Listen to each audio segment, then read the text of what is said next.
on va parler sécurité et cybersécurité. Alors, on n'a pas trop approché ça dans le legacy code, mais c'est quand même souvent un truc qu'on voit passer. Alors, une des dernières applis qu'on a récupéré l'appli, on a pris la page de login, on a fait la plus connue de toutes les injections SQL et on est rentré. Euh, Donc, je pense parfois, il y a un peu de ça aussi dans le legacy, récupérer des pratiques ancestrales, des mots de passe en MD5, et encore, c'est bien, déjà MD5 quand ils sont pas en clair, on en trouve encore. Après, on sait faire du code de merde en 2022 aussi, hein. Faut pas Ouais, croire, ouais, hein. c'est clair. Ouais. Ça a pas disparu. Ça marche. Eh ben, pour cette conférence, enfin, pour cette partie-là, on a décidé de faire ça, enfin, peut-être a décidé de faire ça de manière un peu plus interactive. On va y aller à deux. L'idée, c'est que on va regarder pas mal le chat. Du coup, on va un peu, comment tu veux, on vous expose des thèmes. Toi, tu as tes grands thèmes, les grandes questions. Je te laisse présenter le sujet. Et puis, n'hésitez pas à nous couper, nous interrompre et voilà. On va tenter comme ça. Ouais, carrément. Du coup, ce que je vous propose, déjà, ceux qui sont assidus sur le chat, c'est un petit peu de me dire qui vous êtes. Est-ce que vous êtes développeur? Est-ce que vous êtes chef d'entreprise, directeur technique? Comme ça me permettra aussi de savoir à qui je parle, aussi adapter un peu mon discours, ne pas faire trop technique, ne pas faire pas assez technique, voilà, savoir un peu qui vous êtes. L'idée, c'est que effectivement, moi, on m'a dit un truc lié à de la tech. Bon, ok, ce serait bien de leur parler de cybersécurité. Ouais, jusque-là, on était plutôt d'accord. Et du coup, j'ai trouvé ce titre un peu provocateur, 10 astuces pour vous faire pirater. Bon, l'idée, vous l'avez compris, c'est un peu de vous donner 10 tips, 10 grands thèmes pour éviter de vous faire ouvrir vos applications, vos données, les données de vos clients et des gens qui utilisent vos services et qui vous ont fait confiance. Alors, du coup, j'ai vu passer des développeurs, des chefs d'entreprise, des designers, des étudiants, un ingé système, un autre chef d'entreprise. C'est varié. On a des développeurs Magento, j'ai vu passer aussi. On a un peu tous les profils. Je crois qu'on a quand même les développeurs sont comment dire, en force. Un jeune qui cherche un contrat d'apprentissage, envoyé au CV à un job à Damien Tech Festival. Non, je déconne, l'adresse mail n'existe pas, mais banquier investisseur, ok, ça marche. Bon, donc on a un peu de tous les niveaux. Est-ce que juste tu peux te représenter avant d'attaquer? Maintenant qu'on sait qui est derrière la caméra, toi, qui es-tu? Alors moi, Piotr Chmielnicki, bon ça vous avez déjà dû le voir. En gros, je suis professionnel de la cybersécurité. J'ai fait du public, notamment au sein de l'Agence nationale de la sécurité et systèmes d'information, qui est l'autorité française de cybersécurité et de cyberdéfense. Et puis j'ai fait également dans le privé, j'ai occupé divers postes. Aujourd'hui, je suis risk manager. Ça ne veut pas forcément dire grand-chose dit comme ça, mais voilà, en gros, j'essaye de faire en sorte que l'entreprise pour laquelle je travaille et que je ne citerai pas euh, soit la plus protégée possible par rapport aux risques liés à la cybersécurité. Ça marche. Bon, je pense qu'on a un bon point de départ. On peut y aller, on peut attaquer dans les sujets. Bah ouais, carrément. Et du coup, le premier sujet, on va attaquer dans le dur. Ça va faire super évident ce que je m'apprête à vous dire, mais en réalité, c'est là que tout commence. C'est de ne pas sous-estimer la menace. Euh, Si l'une des meilleures manières de se faire péter, ça commence en se disant que ça n'arrive qu'aux autres, que moi, mon entreprise, c'est une petite structure qui pourrait bien m'en vouloir, etc. J'ai un exemple, une histoire vraie qui m'est arrivée, que j'aimerais partager avec vous aujourd'hui par rapport à ce conseil-là. Ouais, alors, ouais. Je vois Momo en régie qui nous fait signe de regarder la caméra, mais regarde le chat en même temps. Alors à chaque fois, Ouais, c'est on a ça. les yeux, on a les yeux rivés et sur le chat. Mais du coup, en gros, ce qui s'est passé, c'est que je connais des gens qui ont un club de sport en Normandie. Un petit club de sport. Ils se sont dit, on va avoir un site web, enfin un truc ultra banal. Et a priori, à l'abri de tout problème, ils n'avaient pas de souci avec qui que ce soit. Et ces gens-là, un jour, ils ont la surprise de découvrir que sur leur site, il y a une grosse page noire avec des drapeaux de l'État islamique et des menaces à caractère terroriste qui les ciblent directement, etc. De manière assez floue, il n'y a pas le nom du club, mais en gros, le message, pour résumer, c'est vous allez tous mourir, bande de mécréants. Bon, ils se sont dit qu'est-ce que c'est? Est-ce qu'on va se faire attaquer, etc. En plus, c'était à l'époque où ces sujets-là étaient particulièrement chauds. Et en réalité, on a regardé, hein, et ils étaient absolument pas ciblés, mais c'est ce qu'on appelle un dommage collatéral.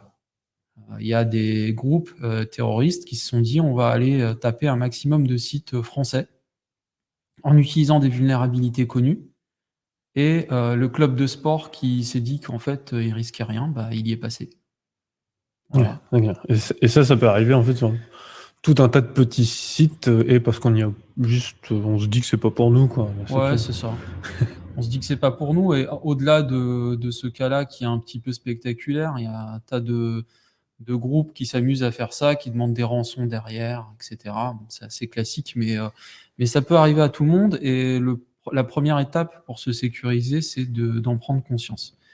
La deuxième, on va dire, c'est quelque chose d'assez universel, et encore une fois, je vais dire des choses qui ressemblent à des évidences, mais quand on voit des fois des choses, on se dit que ça vaut peut-être le coup de les rappeler. C'est de corriger les vulnérabilités connues. C'est quoi les vulnérabilités connues? Bah, c'est les vulnérabilités que vous pouvez avoir dans votre code et dont vous avez connaissance. Typiquement, quelqu'un vous a remonté qu'il y a un membre de l'équipe qui a vu quelque chose, et cetera. Ça peut être un pentest qui a remonté des résultats, et donc quand c'est ça, il faut les corriger. Mais il n'y a pas que son propre code, en réalité. On va embarquer des frameworks, on va embarquer des bibliothèques, on va embarquer tout un tas de trucs dans un projet logiciel qui n'ont pas été codés par nous, ne serait-ce que le système d'exploitation sur lequel ça tourne. Ça, c'est important de corriger aussi les vulnérabilités connues qu'il y a là-dessus. Là-dessus, c'est assez simple. C'est pas du code que vous avez fait. Quand les vulnérabilités sont découvertes, généralement, elles sont corrigées derrière. Donc tout ça, c'est un enjeu finalement de mise à jour, de fait de se maintenir continuellement à jour. Et idéalement, ce qu'il faut faire pour ça, plutôt que de se dire: «Je vais essayer de regarder et dès qu'il y a une vulnérabilité qui sort, je vais faire une mise à jour ad hoc», c'est d'avoir des processus qui ont intégré de base le fait que quand on a une bibliothèque, automatiquement, on va les mettre à jour. Je vais vous donner un exemple. Pour ceux qui utilisent Docker, bah, avoir des choses qui se reconstruire l'image, Docker typiquement de manière, périodique, presque automatisée. Comme ça, toutes les bases sur lesquelles on s'est basé, le système, l'image de base, et cetera, bah, c'est mis à jour automatiquement. Voilà, ce genre de choses, c'est assez important. Je vous avais promis que la 3e allait vous surprendre, j'ai pas menti. Donc en gros, un truc qui paraît complètement contre-intuitif là pour le coup, contrairement aux mises à jour de sécurité, c'est n'essayez pas de faire de la sécurité vous-même. Je vois un lien vers le site de l'OWASP, ça c'est très bien, et justement dans l'OWASP, ils ont effectivement un truc qui s'appelle le top 10 avec, les 10 risques, les plus critiques dans les applications web. Mais ils ont aussi tout un tas de ce qu'on appelle des cheat sheets, et donc des trucs sur lesquels on va avoir, bah, des listes de choses à faire, à ne pas faire, et cetera. Ça sert à rien d'essayer d'inventer soi-même son propre mécanisme de sécurité. Toutes les personnes qui ont essayé globalement se sont foirées, même les meilleurs, hein. Quand on regarde par exemple l'histoire de HTTPS, donc il y a eu, SSL v1 dont on n'entend plus du tout parler, SSL v2, SSL v3 qui est devenu TLS 1.0, TLS 1.1, TLS 1.2, TLS 1.3. Ils font pas ça pour se faire plaisir, hein, les mecs, ils gagnent pas d'argent à chaque fois qu'ils sortent une nouvelle version de TLS, mais c'est juste que, bah, régulièrement, il y a des trucs à corriger, donc ils sont obligés d'en sortir des nouvelles, et du coup, ça fait que, bah, on voit même des mecs, pour le coup, les gars qui ont fait TLS, c'est des ingénieurs sécu, c'est pas juste, entre guillemets «des développeurs», qui sont pas spécialisés en sécurité, et pourtant, bah, ils ont trouvé le moyen de se foirer plusieurs fois. Ça, c'est normal, c'est la vie. Du coup, autant ne pas, réessayer de réinventer la roue, et de enfin, le conseil que je peux vous donner, c'est rechercher les trucs existants quand il s'agit de faire de la sécu, et juste basez-vous dessus, quoi. Ouais. Là-dessus, moi, j'ai vu un contre-exemple. Alors, parfois, c'est utilisé comme argument commercial, mais du coup, c'est peut-être l'occasion d'en parler, d'en débattre là, de solutions logicielles ou de projets logiciels qui ont comme argument: «Nous, on n'est pas open source et du coup, on est soumis à moins de failles». Bah, c'est typiquement, peut-être, ce cas-là, c'est vouloir faire son appli dans son coin en croyant qu'on va mieux faire que ce qui existe, quoi. Ouais, c'est ça. En plus, l'open source, open source ne veut pas dire infaillible, mais au moins, plus il y a de personnes qui regardent, plus on peut se dire que s'il y a un problème, il va être trouvé, quoi. C'est vrai que c'est D'ailleurs, moi, j'ai fait du pentest dans ma vie et très souvent, le code le plus crade que j'ai vu, c'était pas du code open source. Le CTF, j'en pense quoi? Du coup, je rebondis sur la question en direct, sur le chat. Le CTF, c'est très bien pour se faire la main, pour, apprendre des choses en cybersécurité. Maintenant, après ça dépend des CTF, mais, ça ref juste du coup, ouais, CTF, ça veut ouais, dire quoi? bien vu. CTF, c'est capture de flag. C'est en gros, c'est des compétitions de hack, en gros. Il y en a un qui a été fait, il y a pas longtemps par le ministère de la Défense française d'ailleurs, où, bah, c'était pas mal, il y a eu des gens dessus. C'est plus ou moins réaliste, souvent mais c'est bien, c'est sympa. Pour se faire la main et puis pour se maintenir à niveau, pour voir des trucs exotiques, c'est cool. Du coup, pour tout ce qui est cybersécurité, un autre aspect qui est important, c'est de mettre en place des procédures, des processus, des trucs comme ça, pour toutes les actions qui sont liées à la cybersécurité. Je parlais des mises à jour tout à l'heure, mais il y en a d'autres. On peut dire par exemple les créations de comptes, en particulier les comptes Mmh. admin, le départ des employés. Quand les employés s'en vont, bah, bien penser à désactiver leur compte et tout. Tout ça, c'est des activités un peu chiantes, hein. C'est pas ça qui va faire gagner de l'argent à votre boîte. Donc on a rapidement tendance à les négliger. Le fait de mettre en place des processus, des procédures et de faire en sorte que ça soit un peu systématique, bah, ça va faire en sorte qu'il y a un niveau minimum, on va dire que normalement, qui sera pas dépassé dans le mauvais sens du terme. Et sur, les nombreuses choses justement qu'on peut mettre en place, il y a un principe de sécurité qui est important, qui est connu, mais qui est toujours bon à rappeler, c'est le cloisonnement. Le cloisonnement, qu'est-ce que c'est? Bah, typiquement, imaginons que vous êtes hébergeur, que vous hébergez, 20 sites web pour vos 20 clients. Bah, c'est pas mal que le code PHP qui tourne, par exemple, dans le site web A, il ait pas accès au dossier du site web B. Que tous les sites que vous faites tourner, n'aient pas un même utilisateur MySQL, où derrière juste, bah, on choisit la base, mais si le site se fait compromettre, bah, malheureusement ça bave sur les 19 autres qui ont rien demandé. Ouais. Ouais, mais ça, on le voit souvent. On a Oui. déjà vu des utilisateurs enfin, un utilisateur, MySQL dans la boîte pour à peu près toutes les applis. Oui, ça c'est malheureusement assez classique et comme on dit en sécurité, le risque zéro n'existe pas, c'est vrai, mais du coup, autant faire en sorte que si jamais, il y a quelque chose de mauvais qui se produise, bah, que l'impact il soit pas énorme quoi, que l'impact il soit en tout cas, c'est toujours chiant, mais c'est toujours mieux de devoir expliquer à un client qu'on s'est foiré que de devoir expliquer à l'ensemble de ses clients qu'on s'est foiré quoi. Ça a l'air un peu évident. Aujourd'hui, en plus, il y a pas mal de technos qui permettent de faire ça assez facilement. On a vu l'arrivée de Docker, par exemple. Alors même si moi j'entends un peu de tout sur Docker, et le côté, c'est facile, on cloisonne et tout, et le côté, ouais, mais attention, toutes les images sont pourries, quoi. Ah, alors, bah, importer du code pourri, des choses pas à jour et cetera, oui, c'est possible, il faut faire, carrément attention.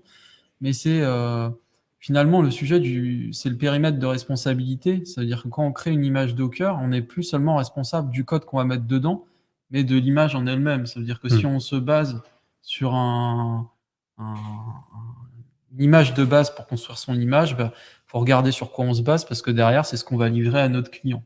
Donc, bon, Mmh. voilà.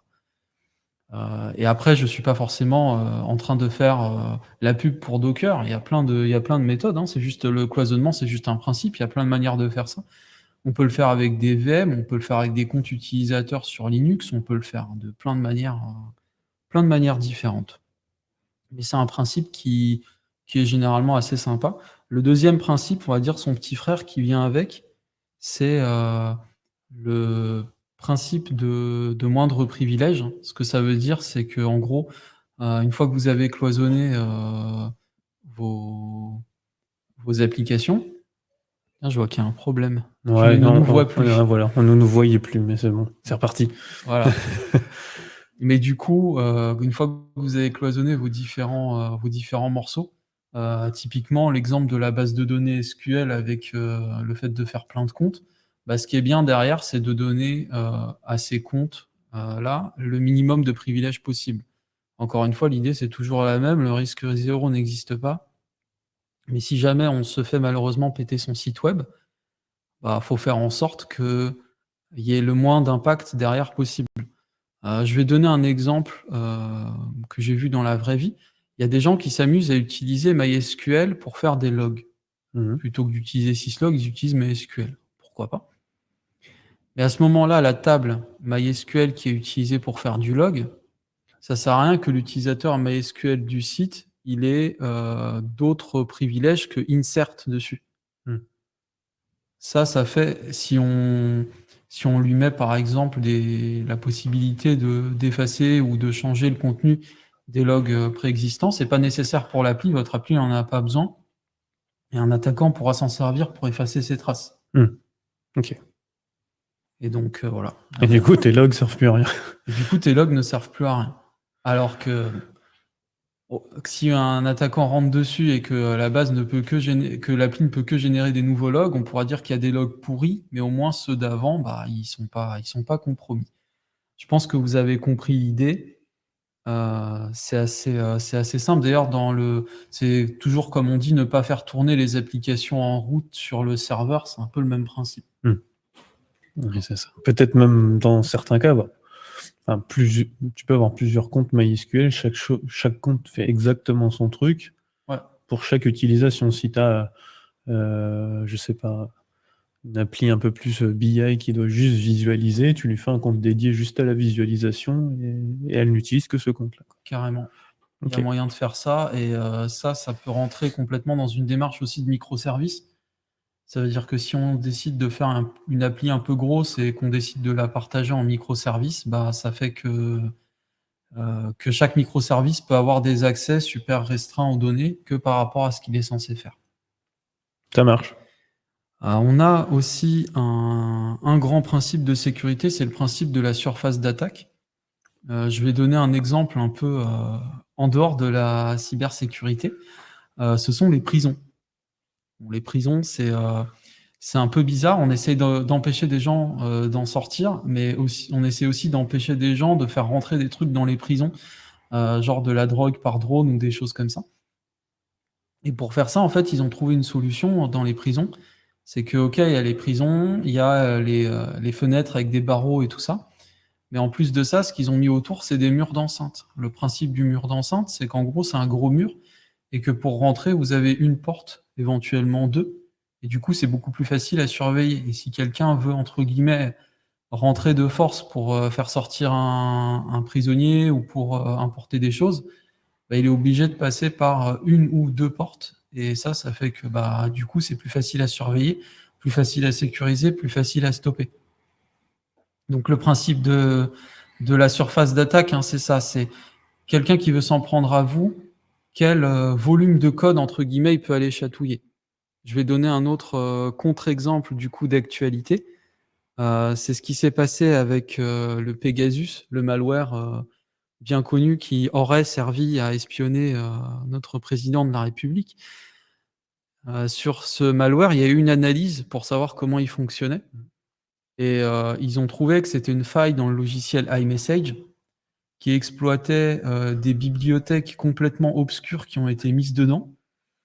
Je crois que c'était, quelque chose pour faire le rendu immédiat du message, du style si on envoie un PDF et ben, il y aura Ah, le rendu du PDF en direct et c'était un truc à base d'un format d'image, t justement on a parlé du legacy, mais mmh. un truc vraiment, vraiment legacy des années 90 qui était dans le format PDF, du coup qui s'est retrouvé dans la lib PDF, qui s'est retrouvé dans la lib de rendering de iMessage Ah ouais, et c'était la porte d'entrée pour que, il suffise que C'est si ça. tu reçois le message, ça y est, on a hacké ton truc. Exactement.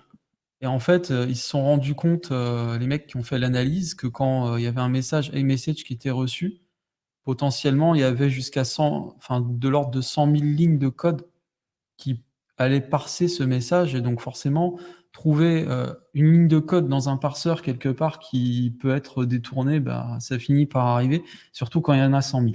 Oui, c'est clair. Donc, réduire la surface d'attaque, réduire la quantité de code avec lequel, quelqu'un pourra interagir et c'est en particulier vrai pour, les typologies d'utilisateurs qui sont pas encore authentifiés. Mmh.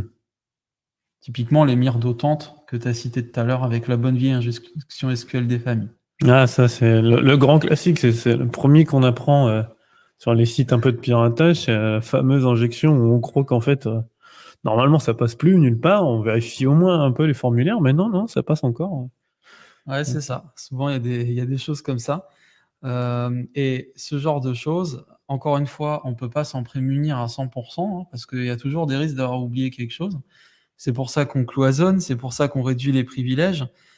Et il y a encore un autre truc du même genre qu'on peut faire, qui paraît évident, mais c'est mieux de le dire, c'est de mettre en place plusieurs lignes de défense. Hein, je reprends l'exemple du mur d'enceinte et de la prison, bah, c'est aussi de cet ordre-là. Ça veut dire que le mec qui veut sortir de sa cellule, OK, faut scier les barreaux, mais même s'il descend en bas avec son drap, il aura toujours un mur d'enceinte de 8 mètres de haut à passer. Mmh.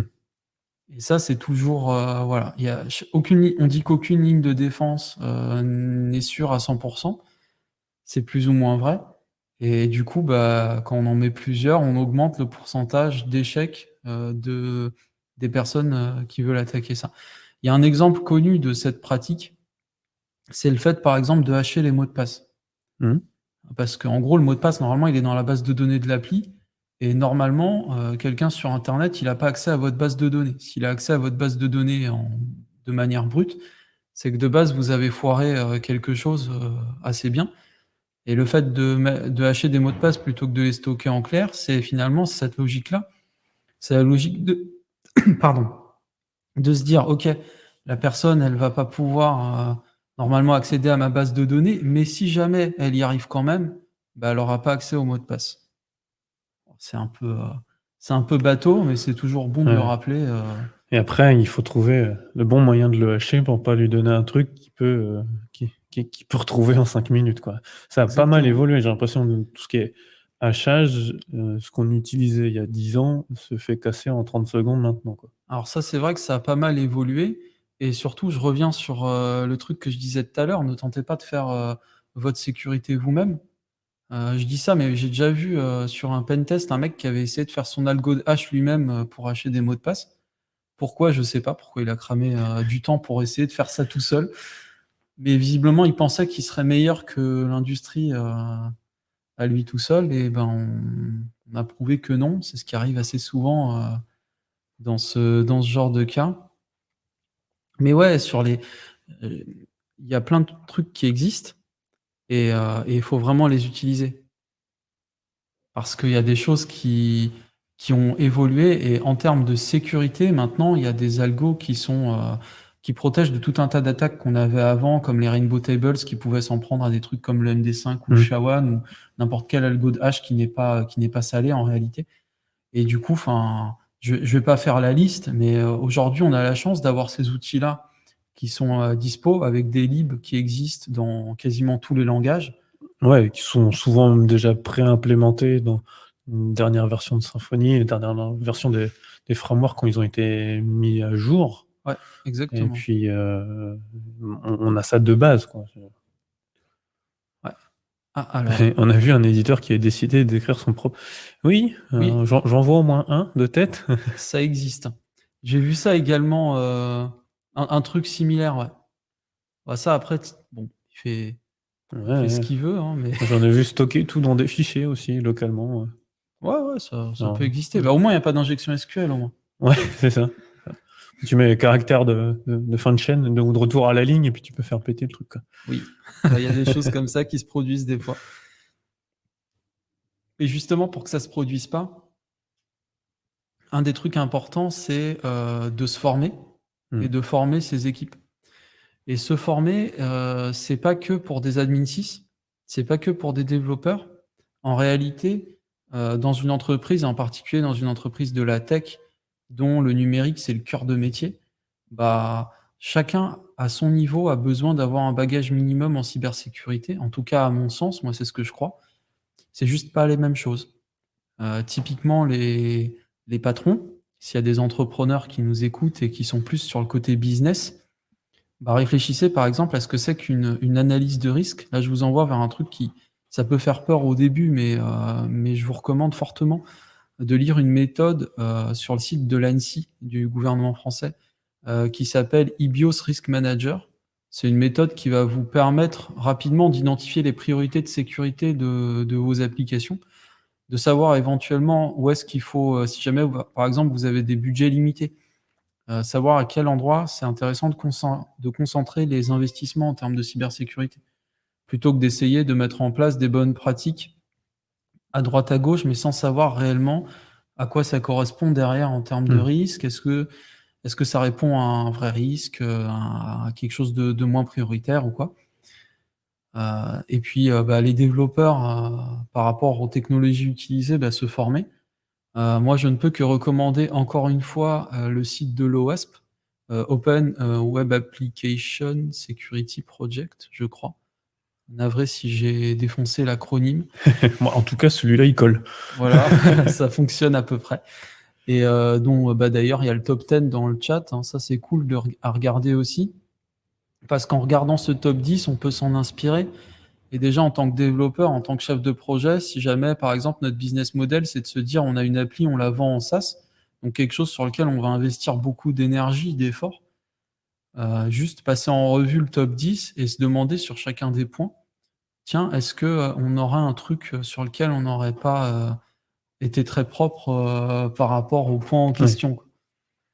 Et après, ils ont énormément de ressources sur comment est-ce qu'on code certains trucs de manière sécurisée. Typiquement, l'autre jour, je relisais un cheat sheet à eux sur comment on fait une page de login. Ça paraît Ouais, tout ouais. bête, mais voilà, Bah, déjà, se mettre d'accord sur c'est quoi un bon mot de passe, c'est ça. c'est un bon débat, déjà. Ouais, Alors je exactement. crois que j'ai vu passer sur le site de la CNIL, ils ont un premier niveau de ressources qui est plutôt dans le truc, le RGPD pour les développeurs, mais Ouais, en 10-12 fiches, et en ont refait une spéciale mot de passe sur, les 2-3 niveaux, acceptables, quoi. En gros, si le gars il a pas moyen de le changer, si et cetera, il faut vraiment un truc béton.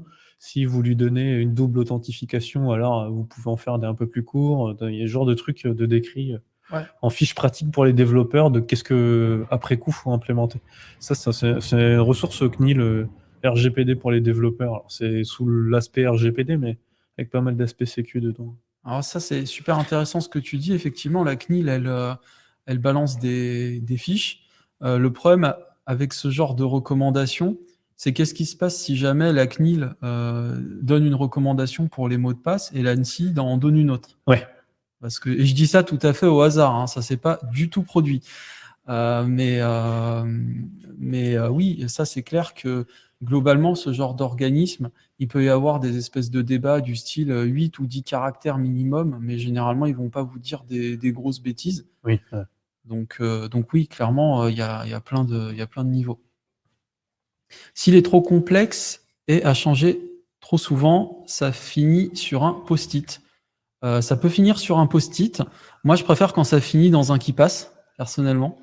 Parce que ça permet de le changer, rapidement, facilement et ça demande pas à mon cerveau de travailler et parce que Ouais. mon cerveau, il est super feignant, donc retenir des gros mots de passe, c'est la tannée, donc ça On sert à rien. on voit pas ça encore beaucoup forcément déployé dans beaucoup d'entreprises, mais est-ce que finalement c'est pas un peu la première grosse bonne pratique mot de passe à avoir? C'est d'avoir un vrai gestionnaire de mots de passe qui est capable de vous les suivre, d'en générer des sécures et à la limite d'en révoquer s'ils sont pas bons, quoi. Ouais, alors pour moi, dans les entreprises, il y a 2 bonnes pratiques. La première, c'est d'avoir un SSO, Ouais, comme ça, il y a qu'un seul mot de passe ouais, ouais, et déjà on comme en ça, élimine un bon paquet. c'est ça. Comme ça, quand quelqu'un part de l'entreprise, on désactive, son compte à un seul endroit et ça le Ouais. désactive partout. Ça évite d'avoir 15 000 applis et de devoir désactiver partout à la main. Surtout que c'est sûr qu'à tous les coups, voilà. Et après, effectivement, le gestionnaire de mots de passe, c'est la recommandation que je peux faire à tout le monde, dans le cadre pro, mais aussi dans le cadre perso, quoi. Ouais, ouais. Je vois passer les mots de passe des banques, c'est un enfer. Alors moi, peut-être que tu as la réponse. Moi, je me suis toujours posé la question, pourquoi on avait des mots de passe compliqués partout, mais dans les banques, c'est des chiffres, quoi. On met 6 chiffres et hop, Ça, c'est une bonne question. 6 ou 8 chiffres et voilà, ça passe, quoi. J'avoue que j'ai jamais bossé dans une banque. S'il y a des gens sur le chat qui connaissent la réponse, je J'ai suis vu très passer dans les curieux. questions, dans le chat, un banquier d'affaires. Et parce qu'en fait, du coup, très clairement, est-ce que ça suit toutes les bonnes pratiques? Alors, bah ouais, franchement, sur les banques, c'est une bonne question. Ils doivent avoir leurs raisons. Faut savoir qu'on parlait du legacy aussi. Ils ont beaucoup de legacy dans les banques. Est-ce que ça joue ou pas? J'en sais rien. Ouais. Franchement, je Parce ne qu'ils ont saurais un le peu dire. leur système que tu ne vois que dans les banques, avec les chiffres qui changent d'endroit, etc. Mais voilà, moi, je vois passer système legacy. Ok. Visiblement, on a quelqu'un sur le chat qui a l'air de connaître le sujet. Mais donc, Insider, bon, legacy, c'est ça. voilà. On n'a pas réussi à le faire autrement. Alors, c'est lié au risque de keylogger. Ah oui, parce qu'il y a aussi les fameux sites où on est obligé de cliquer avec un pavé numérique où Ouais, ça ouais, change, c'est dans les mélangé et banques, tout il y en dans a les beaucoup, banques ça, et tout. hein. Ouais, ça, c'est vrai. C'est vrai, c'est vrai. Qu'est-ce que je disais? Ah, bah, parce que je reçois même des questions par SMS. Mais du coup, on me demandait si les gestionnaires de mots de passe type Apple, mais même Chrome le fait aussi. Maintenant, ils commencent à dire, attention, vos mots de passe sont compromis. Ouais. C'est quoi? On va chercher dans les bases de données, on sait que c'est une liste de sites s'est fait casser, et du coup, Ouais. Alors, ce qu'il faut savoir, c'est que dans les personnes qui taffent dans la cybersécurité, il y a un domaine qui est assez peu connu en dehors de la cybersécurité qui s'appelle la CTI, Cyber Threat Intelligence, donc ce qu'on appelle en français le renseignement d'intérêt cyber. C'est des personnes qui vont aller rechercher tout ce qui se passe du côté des forums de cybercriminels, etc. Et à chaque fois qu'il y a des choses qui fuitent, bah, ils essayent d'indexer tout ça. Et notamment, il y a un site qui indexe ça, qui s'appelle Have I Been Pwned? ouais. Donc, si on met notre email dedans, il est capable de nous dire. C'est ça. Ou si on met son mot de passe dedans, il est aussi capable de dire est-ce que ça s'est fait péter ou pas. Bon, je vais pas donner d'avis sur le fait de mettre son mot de passe sur un site pour savoir s'il a été compromis ou pas. Ouais. Bon, si on met son identifiant avec, c'est bon. Oui. Voilà. Mais là, au moins, on est sûr de la réponse. Bah, là, au moins, on sait, quoi. Ouais, voilà. Mais non, mais blague à part, il n'y a pas de. C'est Have I Been Pwned, c'est quand même un truc qui est très sérieux. Il n'y a aucune suspicion de ma part à leur égard. Mais voilà, c'est des sites qui font ça, qui publient en fait des MD5 ou des SHA-1 de mots de passe qui se sont fait péter. Et tout ce qui est Google, Apple, etc., ils les récupèrent, ils les intègrent dans leurs outils. Et dès qu'ils voient passer un nouveau mot de passe, ils le comparent à ce genre de base de données. Ok. Ça marche. On a fait un bon tour dans le mot de passe. Je Ouais, regarde mais en même temps, le mot de passe, bah, c'est un peu ta clé d'entrée. c'est ça. Dans le même genre que les mots de passe, double authentification. Ouais. Enfin, à mettre en place dès qu'on peut ou. Bah après, alors la double autente, faut savoir laquelle déjà, Ouais. parce qu'il y a pas mal de trucs. Aujourd'hui, il y a des trucs que je trouve un peu sous-cotés, c'est U2F, FIDO2 plus exactement, qui est vraiment un standard technologique qui est super robuste. Ça peut se faire avec des petites clés de sécurité, des clés bleues, des clés USB. Ça peut se faire également, ça c'est moins connu, mais avec les Secure Element qui sont présents à l'intérieur des smartphones. Donc typiquement, comment ça se présente? Vous avez un site web mobile, et pour vous authentifier, il va y avoir par exemple, l'authentification biométrique de votre smartphone qui va vous être demandée. Et en fait, c'est lié à une clé qui est présente dans le Secure Element de votre smartphone. Ce qui fait qu'en fait, votre session, elle est physiquement liée à votre équipement. Il y a plein de choses comme ça qui existent. Et aujourd'hui, oui, faire de l'authentification robuste, c'est possible. Les mots de passe, c'est une plaie. C'est franchement une plaie. C'est une technologie ancienne et le jour où on les aura remplacés complètement, je pense que tout le monde sera content. Ouais, c'est pénible en termes d'usage de devoir changer de mot de passe. Ouais.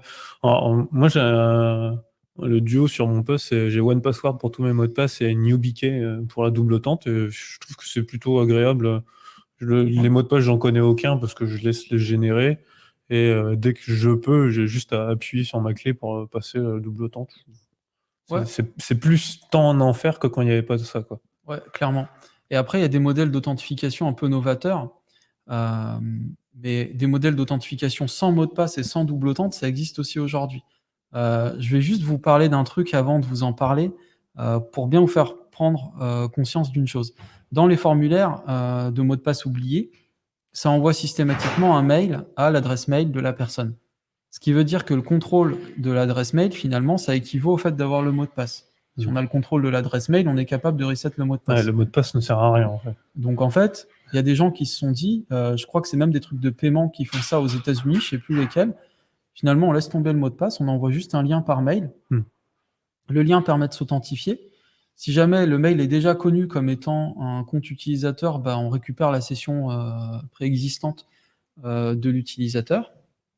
Et du coup, derrière, il n'y a pas de problème. Et ce truc-là n'est pas moins sécurisé qu'un truc avec mot de passe. Parce qu'un truc avec mot de passe où la fonction de mot de passe oublié, c'est de base d'envoyer un lien par mail. C'est ça, on a juste raccourci. Ouais, je vois Magic Link à Slack, on a ça. Nous, on a utilisé Eventbrite pour l'événement. C'est comme ça aussi, hein. On se rappelait jamais du mot de passe, on n'a même pas cherché à le retenir. On demande un lien de connexion et hop. C'est ça. Je connaissais pas sur Slack, mais effectivement, pour moi, c'est une bonne pratique et c'est quelque chose que tous les développeurs web peuvent mettre en place. Et sincèrement, ça évitera, si tout le monde le faisait, ça éviterait beaucoup d'attaques. Finalement, les gens, ils auraient que à se souvenir du mot de passe de leur mail. Et de toute façon, la plupart des utilisateurs, faut pas se leurrer, ils ont des comptes partout. Donc, soit ils utilisent le même mot de passe partout, ce qui est horrible parce que si un site se fait péter, tous les autres comptes potentiellement de la même personne peuvent se faire péter, ce qui n'est pas le cas avec un lien envoyé par mail. Soit, de toute façon, ils mettent des mots de passe qu'ils oublient et ils utilisent la fonctionnalité mot de passe oublié. Donc, de toute façon, à la fin, on en revient au même et voilà. Ça marche. Et du coup, si je devais avoir un dernier conseil, ça m'y fait penser en fait, cette discussion qu'on a tous ensemble, ça m'y fait penser. C'est finalement, soyez curieux, et c'est quelque chose que j'aimerais dire aux gens. Soyez curieux, posez-vous des questions. Heu, Comment on fait de la sécurité? Comment on attaque? Il y a plein de ressources sur internet, il y a plein de passionnés, il y a plein de comptes, Twitter qui permettent de voir des choses intéressantes et il y a plein d'innovations, je pense, à faire et notre discussion sur les mots de passe, c'est justement ça, hem, on voit un problème, essayons de le régler, quoi. Alors je vois un truc sur le chat. Avec les codes de confirmation, ouais, c'est de la double autente où effectivement, maintenant, pas C'est mal ça. de sites, ils ont tendance à te renvoyer un code à 4 chiffres, un truc, soit par mail, soit. C'est ça, en sachant que du coup, il le renvoie par mail, mais qu'est-ce qui se passe si jamais on a perdu le mot de passe encore une fois? On va recevoir un lien par mail, puis un code par mail. Bon, c'est bien, mais autant envoyer un seul mail, vu que de toute façon, le point de départ après, c'est d'avoir accès à la boîte mail ou pas. Ça marche. Est-ce qu'on a fait le tour des petits points qu'on avait notés? Écoute, ouais, moi j'ai fait le tour. Après, Ah. peut-être que, on n'a pas fait le tour de ce Ouais, je que suis en les train de gens pourraient regarder. nous demander sur le chat. N'hésitez pas si vous avez des questions, on a encore un peu le temps, on est bien, on en avance. J'avais reçu par SMS aussi. Est-ce qu'on commence est-ce qu'il y a, certains s'amusent à utiliser, alors peut-être que je sais pas, c'est peut-être une question vague, mais est-ce qu'on commence à utiliser de l'intelligence artificielle ou du machine learning, mais à des fins de trouver des mots de passe, à craquer des trucs, ça peut être utilisé? Alors sur la problématique des mots de passe, j'ai pas l'impression. L'intelligence artificielle dans la sécu, c'est un peu un truc où, il y en a pas mal qui le vendent. Après, il faut voir ce que c'est que l'IA exactement, Ouais, c'est ça. notamment dans les antivirus, hein. C'est à la mode, machine learning, IA, je sais pas s'ils ont mis de la blockchain dans les antivirus. Je sais pas si c'est arrivé, mais il y en aura sûrement un qui fera ça un jour. Ouais, on pourra même vendre les virus trouvés en NFT. Voilà, Et là, carrément. on sera bon, là, on aura tout. Là, on est pas mal, ouais. Non, mais OK. Moi, je regarde parce que je vous vois écrire. On a la petite notif comme quoi des gens écrivent. Alors, parfois, on est un peu en mode, on patiente, on attend la fin. C'est ça. Ça marche. En fait, moi, en regardant un peu ce que tu conseilles, j'ai l'impression que c'est, alors, c'est peut-être qu'une impression, mais que c'est pas si compliqué de s'y mettre, à commencer certains premiers niveaux et que la plupart des failles, c'est presque des bêtises, en fait, ce qu'on laisse passer. En fait, ouais, la sécu, du point de vue des opérateurs, que ça soit des admin 6, des développeurs, entre guillemets, «des utilisateurs de sécurité», aujourd'hui, on a la chance d'être super bien outillés. Je dis: «On a la chance» parce que moi, j'ai commencé à m'intéresser au sujet, dans les années 2000 et c'était pas du tout le cas. Dans les années 2000, un site en HTTPS, fallait que ça soit une banque ou le site des impôts et c'est tout. Mmh. Tout était en HTTP. Moi, je me souviens à l'époque où, il y avait, la première messagerie instantanée que j'ai utilisée, c'était MSN. J'avais regardé comment ça fonctionnait, ça envoyait tout en clair sur internet. Aujourd'hui, quand vous utilisez WhatsApp ou, Signal, bah, il y a des choses, il y a carrément 2 niveaux de chiffrement, quoi. Il y a un HTTPS plus un autre niveau qu'on appelle du chiffrement de bout en bout. Enfin, il y a vraiment ça a évolué, Mmh. je donne cet exemple, mais dans tous les cas, c'est vrai. Dans le développement, dans l'admin 6 et cetera. Non seulement il y a des outils techniques, mais il y a aussi les outils en termes de formation, les fiches qui sont bien faites et cetera, qui expliquent comment on se sert de ça, pour faire de la sécu. Donc en fait, c'est des principes de base qui relèvent du bon sens et des outils techniques qui sont disponibles un peu partout. Le tout, en fait, je pense que ce qui est difficile au final, mais tu connais peut-être ça mieux que moi parce que toi, tu es chef d'entreprise et vous faites du dev, c'est, le fait de se dire que ça demande un effort, en fait, de s'y mettre et c'est un effort qu'on pourra pas forcément «facturer» entre guillemets au client. Ouais, et ouais. Ouais, en fait, ça fait peut-être aussi partie des points formation et tout, où clairement nous moi dans mon cursus il y a 10 ans, de développeur, personne m'a parlé de sécurité. Ouais, De comment on fait les choses proprement à la limite, donc il y a peut-être aussi ça mais ça revient au premier point que tu disais de si, déjà faut avoir c'est conscience ça. du truc et après finalement le reste se déroule. Parce qu'il y en a quand même souvent un peu un discours, alarmiste, tout le monde va se faire casser, de attention, tout le monde va se faire pirater, c'est très dangereux, hein. Mais, de ce qu'on se dit là, c'est que oui, OK, il y a des risques et tout, mais déjà faisons nos opérations de base, ayons conscience, C'est ça. soyons à jour dans les outils qu'on utilise, utilisons des trucs, standards du marché sans réinventer la roue, et déjà on s'est mis à un vrai premier niveau, quoi. Bah, c'est ça et en plus, en fait, il y a cette espèce de biais cognitif, tu as complètement raison dans ce que tu dis, c'est que d'un côté, on va dire: «C'est super dangereux» et de l'autre côté, on va dire que le risque zéro n'existe pas, et du coup, ce que ça fait croire aux gens, c'est que quoi qu'ils fassent, de toute façon, comme il y a pas de risque zéro et ben, ça sert à rien et donc en fait, à la fin, ça sert à rien. Mais en fait, c'est vrai que le risque zéro n'existe pas, mais c'est très ce qu'on n'entend pas assez et ce qui est complètement vrai et ce qu'on voit tous les jours quand on bosse dans la cybersécurité, c'est que c'est finalement facile de vraiment diminuer son niveau de risque. Le principe de Pareto où on peut faire, 80 de résultats avec 20 de l'effort, en cybersécurité, c'est vraiment vrai. Ouais, ouais. Toi, ce que tu vois passer dans les faits aujourd'hui, c'est encore quand un truc se fait casser, c'est encore assez souvent une faille béante, quoi. C'est ça et ça va souvent être des choses où, vraiment c'est des grosses erreurs. Il y a quand même quelques cas où c'est pas le cas. Il y a Mmh, des mmh. exceptions à la règle, hein, typiquement Pegasus dont on parlait. Là, on a affaire à un malware super sophistiqué qui fonctionne sur la dernière version d'iOS et cetera, mais ça, c'est des exceptions. C'est bien ça qu'il faut comprendre, c'est que ça, c'est des situations exceptionnelles mais que la plupart du temps, si vous faites juste vous appliquez les bonnes pratiques de cybersécurité dans votre métier, que ce soit le management, parce qu'il y a aussi des bonnes pratiques de management dans le sens mettre en place les bonnes procédures et cetera, Mmh. du dev ou de l'admin et ben, en fait, vous allez, écarter, 99 des problèmes. Et ben, ça marche, on a fait un bon gros tour. Je crois qu'on s'était prévu un peu plus de temps, mais c'est bien, Ouais, on est j'aime bien, bien hein. quand on est en avance, moi. C'est plus pratique, c'est plus détendu, on court pas après le temps et on va bientôt aller chercher nos prochains intervenants.